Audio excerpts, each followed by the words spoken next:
Hi, everybody. We're going to go ahead today and talk about verbs.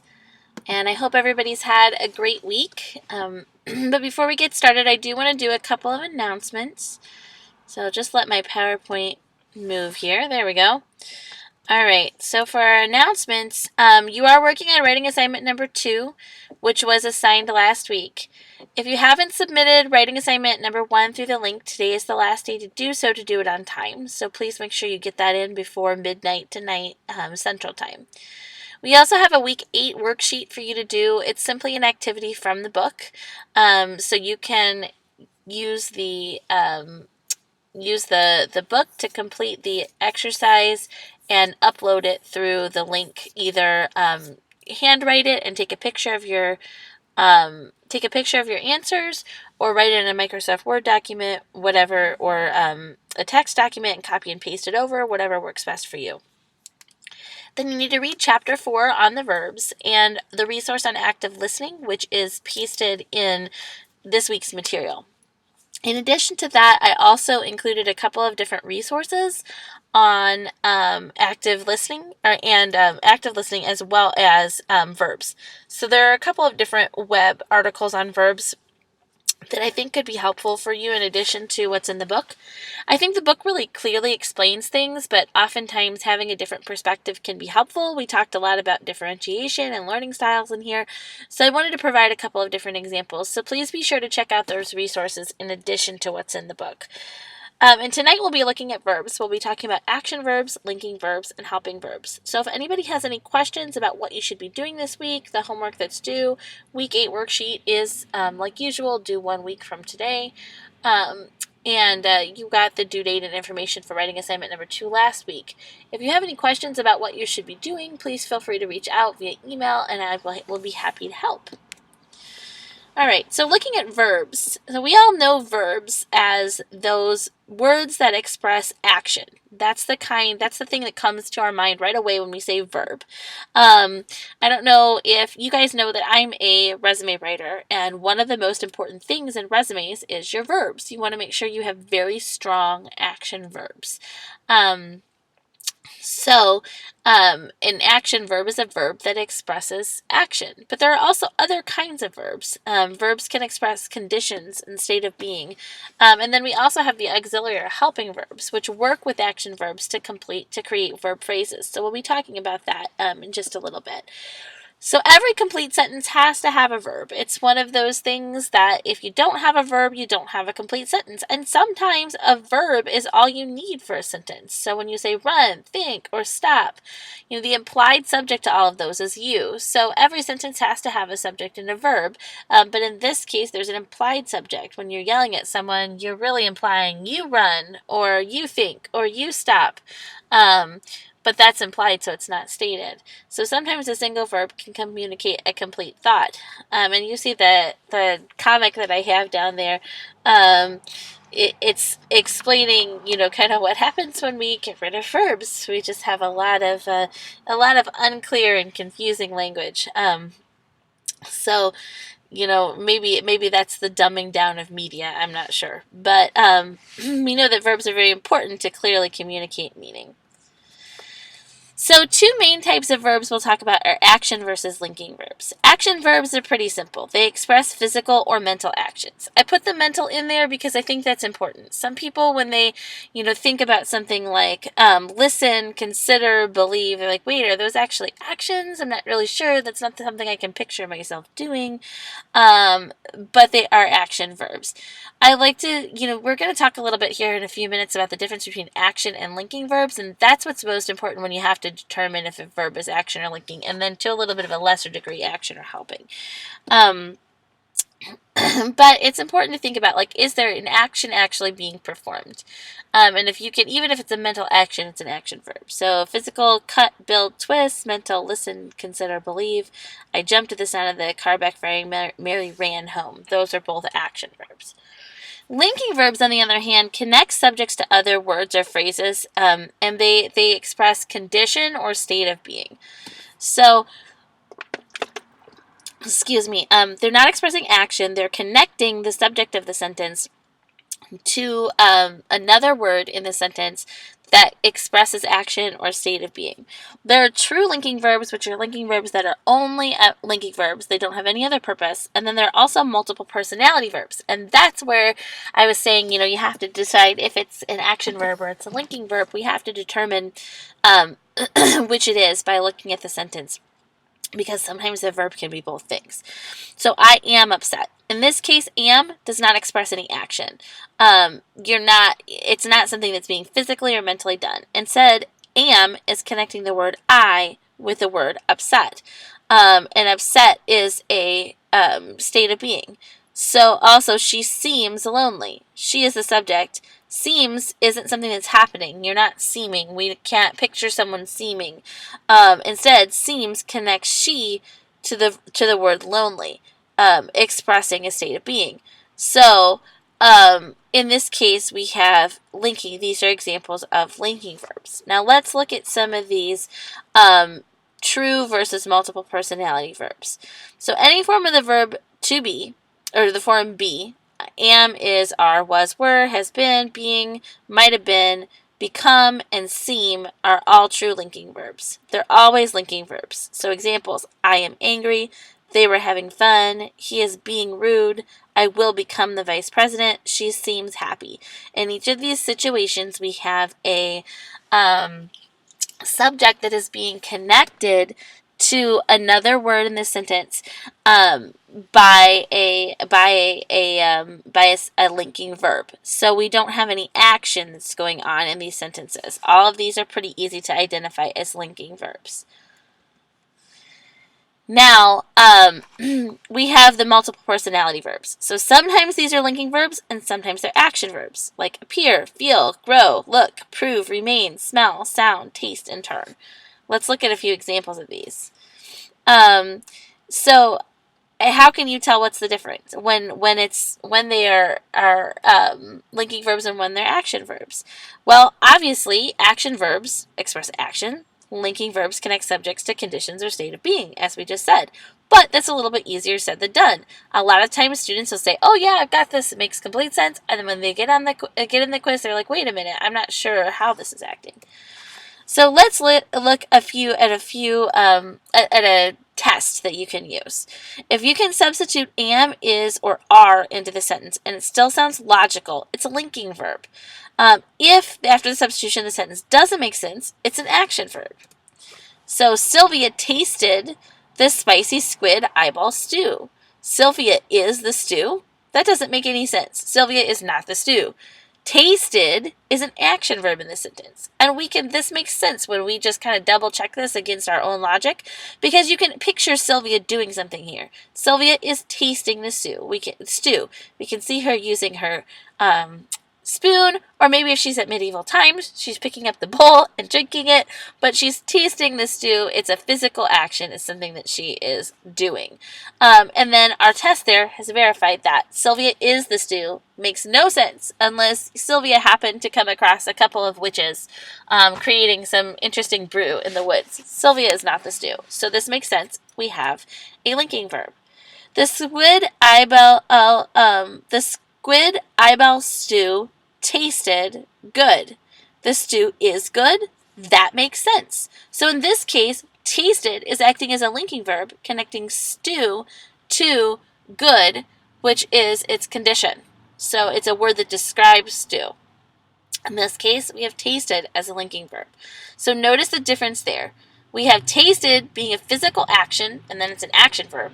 And when we have tasted connecting that subject to a condition or a state of being, it is a linking verb. So we try the is test, and that works. So that helps to support what we're thinking. This is a great thing for you to keep in mind, because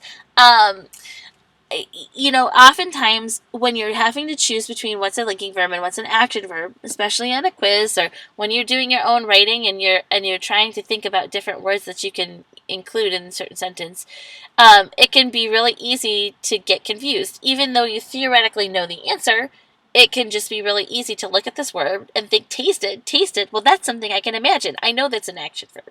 So remember the is test as a great way to kind of verify, even if you think you know the answer. to verify what you know. And I'll just tell you a little story about this because I know we've talked about test taking strategies in here before, but I recently had to take an entrance exam for my PhD program, and it was easy. I mean, this exam was not hard, but I don't like tests. I would rather write an essay any day than take a test. So I was looking at the exam and just kind of getting a little bit stressed out. And I did this. I went back and, I tested all my answers. I double checked them. I put circles around the ones I wasn't 100% sure on. I gave myself extra time. So even though it looked like an easy peasy, simple quiz that I could have probably passed in, sophomore year of high school, I wanted to take my time with it because I know that I get nervous and stressed out during quizzes and sometimes just don't, make sure I double check my answers. So using a test like this to go back and double check your quiz answers is a great way to make sure that you're doing the best that you can. Now, with this is test, there is one word here that will not work, and that's the word appear. With appear, you have to analyze the verb. So, swooping out of the clear blue sky, the blue jay appeared on the branch. This is an action verb. The blue jay is popping up out of nowhere, probably because there's some kind of food near, and this is something the blue jay can do. Here, the blue jay appeared happy. In this case, we have blue jay is the subject, and appeared is a linking verb that's connecting blue jay to happy, which expresses its state of being. So the blue jay appeared happy. In this case, it's a linking verb. But appear won't work because if the is test won't work because look, the blue jay is on the branch. That does make sense. But it's not a linking verb. So remember, when you're talking with English, there's almost always an exception, and appear is the exception. So I always just remember that because of what I think about with appear is in Harry Potter where all the wizards can apparate. So I keep in my mind, is this appear boom, there they showed up, they apparated, they appeared, or is it appear in a condition or connecting it to a condition or a state of being? So I always try to remember that this is the definition of appear, something that we can do. I keep that in my mind in that little example, and then I go back and review. And so that maybe is a way that you can remember that appear is the exception to the rule. All right, so we have one more kind of verb type here, and that's the helping or auxiliary verbs. So helping verbs you're never going to find on your own. They work with other verbs, and they convey nuances that writers want to express. So they work with main verbs to create verb phrases and ensure that the message is clear. Verb phrases can have up to 4 words. So my friend is talking in class is a helping verb. She should have been quiet, should have is helping. Now she will be in detention, will is helping. That should have 2 L's there, sorry. So in this case, we have the auxiliary verbs like is talking, that helps to express that this is an action that's happening currently. So when we talk about verb tenses, those helping verbs get a little bit clearer. So should have been quiet expresses a condition, like this is something that ought to have happened. And then will be in detention again helps to express the time. So that's in the future. So remember, helping verbs are not going to be on their own. They're going to be working with other verbs. Be, do, and have can be standalone verbs and auxiliary verbs. So he has his homework versus he has been at practice. Has, in this case, is an action verb. This is something that he can do. It's a physical action. You can picture him holding his homework or holding the computer that has his homework. He has his homework as an action verb versus he has been at practice. In this case, has is working with been to help us to understand that this is in the past. So it's a helping verb in this situation. All right, so I'm going to give you a few minutes to do this practice. The children's first day was September 6th. Her mother is wrong. My friend talked to her father, and she has been on the phone. So on each of the underlined verbs, take a second and determine if it's an action, linking, or helping verb.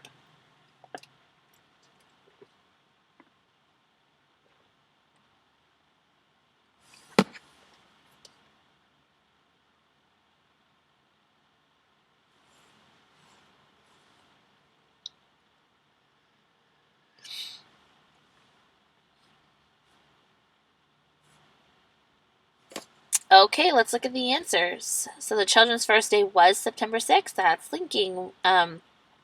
We have the day and then connected to September 6th. Her mother is wrong. Again, linking mother to wrong.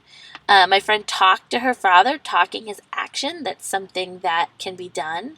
And then she has been on the phone. Has is working with been to help express time. So that's a helping verb.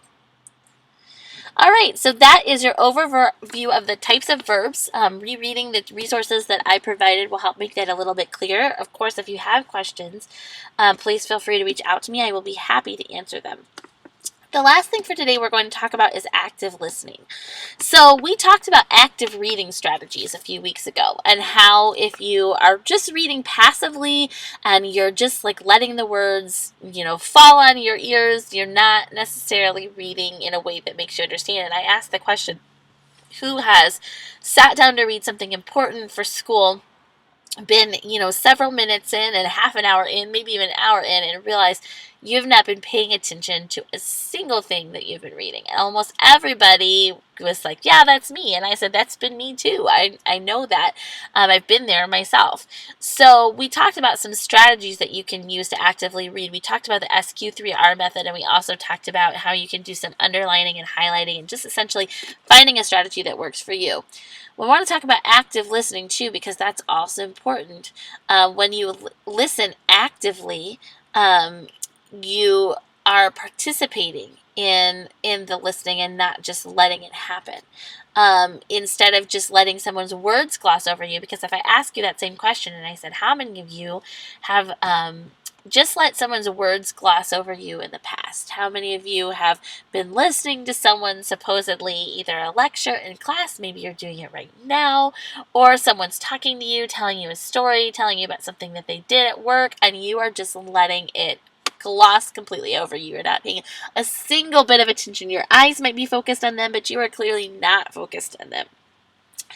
Well, if you find yourself in that situation often, active listening can really help. And even if you don't find yourself in that situation too much, active listening can help you to communicate more effectively with people. And it's a really important business skill. So, when you're, especially because we've talked about how many of you want to work remotely, and when you're talking over the phone, you don't have the benefit of body language and eye contact and all those other forms of communication.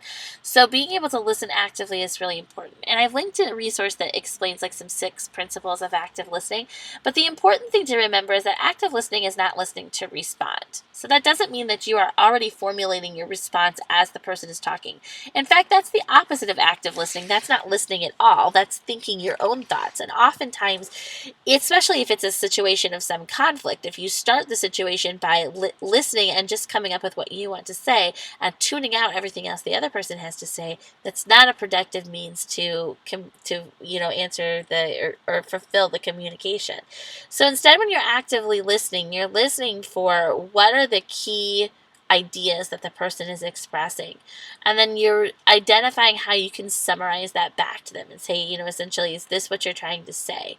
And then you're looking at a way to acknowledge, that's what they've said, and come to a clear understanding of the point before you then go on to respond. So look at those 6 principles of active listening. Some of that is making sure you're present, eye contact, thinking about it. But also, I think the most important takeaway is that we're going to listen and summarize back to the person what they've said so that you can respond effectively, and so that you can clearly communicate. And this is really important in the remote work environment, because oftentimes you're going to get instructions over the phone. You're going to get feedback over the phone. So listening effectively to that information is so important. All right, guys. Well, that's everything for today. We covered the 3 main types of verbs. We also went over what you're supposed to be doing for this week in terms of your self-study or your homework. And then we also talked about active listening. So you guys have done great, and I will be available via email should you have any questions. If not, go ahead and begin working on the worksheets for this week. I would like to ask that everyone drops me an email quickly with a few takeaways. It could even just be 1 or 2 sentences of what you got from this lecture so that I know that you've listened to it, so that I know that you are actively listening to it. So just go ahead and shoot me an email once you listen to it. And then I will be happy to credit you with participation for today's class. I will talk to everybody soon. Thank you so much and have a great week.